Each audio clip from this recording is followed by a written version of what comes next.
Okay, I want to refactor my code. What is to refactor my code? It's to take the code here and change it, whether I want to solve a bug or whether I want to make it clearer and easier to understand and easier to change in the future.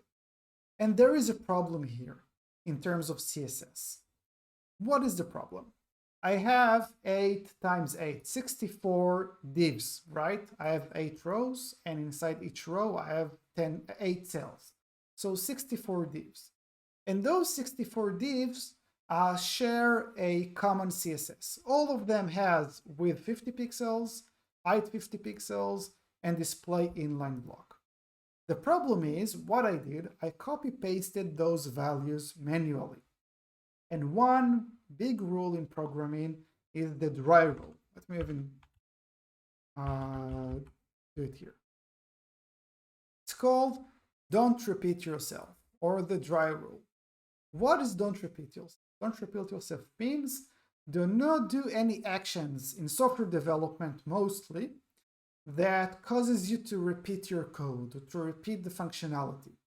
Instead, and it applies to every programming language, use the tools that you have in the programming language to do those multiple actions in one place, or do it once in the code. And the question is, how can we apply the dry rule in CSS? And there is something very easy in CSS that we can use. And this is called a class. What we can see is that all of those div tags here, all of the boxes, I'm not talking about the rows, and I'm not talking about the div deck which wraps everything. I'm talking only about all of the div tags that are the cells of the checkers. All of them has a shared styling. So for all of them, I'm going to add some class. I'm going to do class, let's call it box. Now, just adding class won't do anything. What I'm doing is like giving it a name. Okay, I'm saying this division is a part of some class, which I'm calling it box. This is the idea. And I can apply classes to HTML tags, not just to divs, but to every HTML tag I want. So let's do it. Let's go over here and let's apply it to everyone in my row, in the first row. Okay, I will then apply it to the rest, but let's start with the first row. I will go over to the web page, refresh the page, nothing changes. Okay, which is good. Oh, I forgot to add the display inline block to the main div.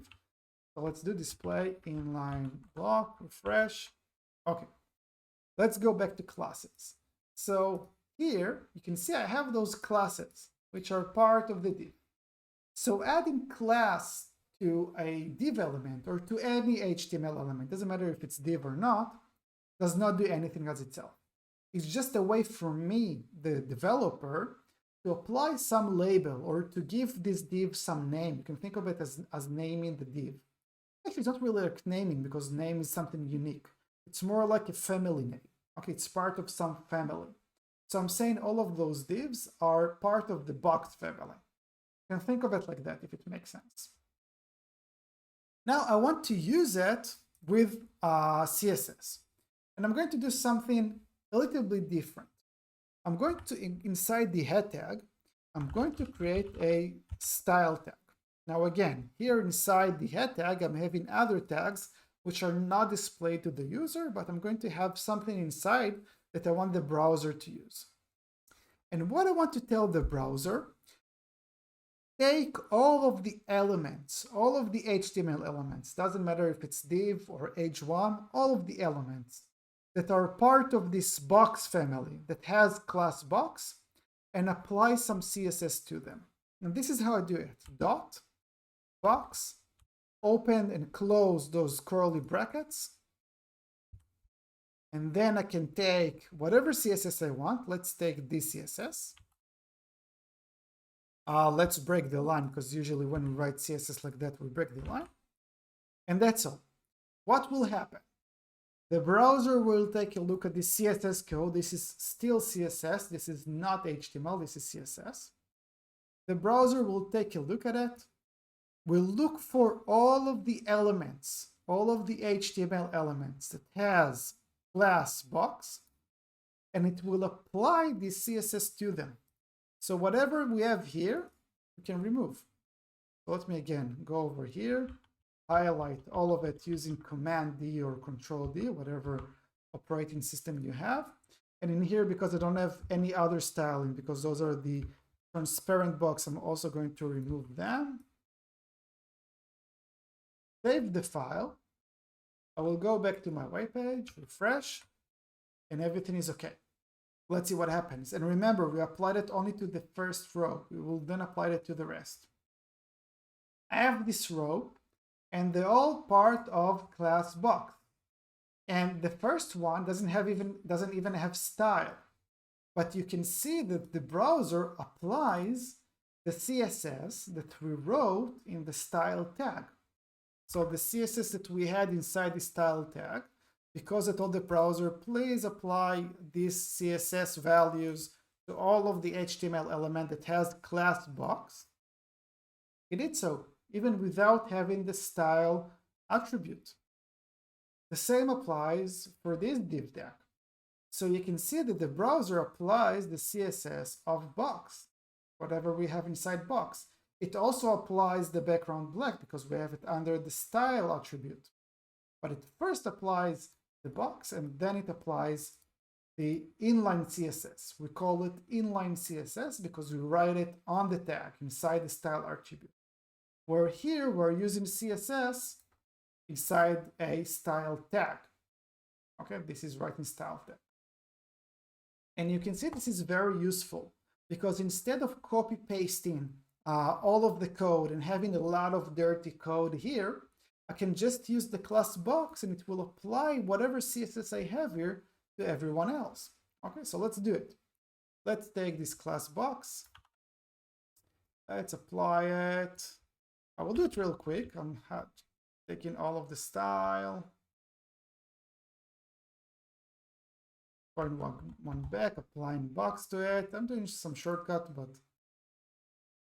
if it's too much of magic, you can just do it manually. Doesn't really matter all of the shortcuts.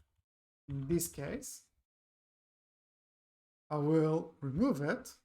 Why does it been removed from here? Let's remove all of those as well. I can also do Control F, replace them. Clear. And then you can apply now the class box to everyone. Refresh, and everything is okay. I have class box on everyone, and I have also the background black on those which has background black. But again, my code is not perfect.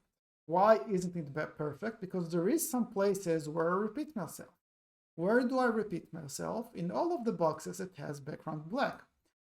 Let's assume I want to change it to gray. I will have to go over each div and change it to gray. I want to avoid it. I want to have everything written in one place. I want to apply the dry rule, the don't repeat yourself. So we'll create another family or another class. And let's call it box black. And inside box black, I will add background black. And on all of those tags, let's do it in the first row. I can add for each div tag or for each HTML element, I can add more than one class, more than one family. The way I'm adding it is by having space between them. And then the new family name or the class name, box black. And I will do the same for the rest. I will remove this style. Go back, refresh the page, and you can see now that the first one has just box. So it has those CSS properties. The second one has box, so it has the box properties, but it also has box black. So it has this background black applied to it. I will do the same for the rest of my HTML, to all of the other black boxes. So I will highlight all of them so I can change all of them simultaneously. I will add here box black. Let me go back get them, go here, refresh, and voila. I have everything as I want, and my code is kind of clean. You see, it looks much better right now. It's much easier to navigate throughout the code, and all of the CSS is applied here. To finish everything, I also want to have this CSS in a class. Now, you might ask yourself, why do I want that? I mean, do not repeat myself here. I have this CSS only in one place. The reason I want to have it in a class because maybe I will want to use it in the future. Maybe I will want to have this CSS applied to other divs.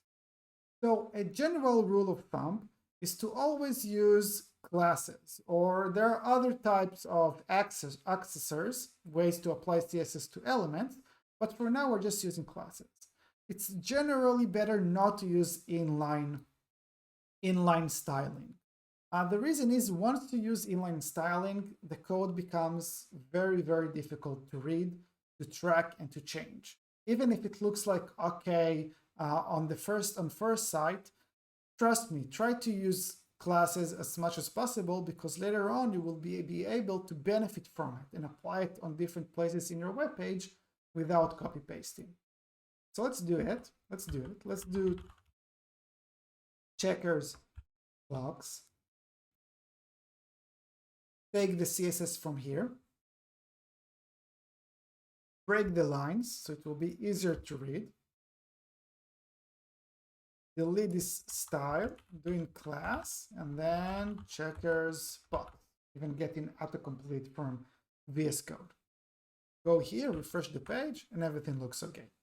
So now my code is really clean. And it's kind of makes sense. Instead of having the style in inline, I have them here.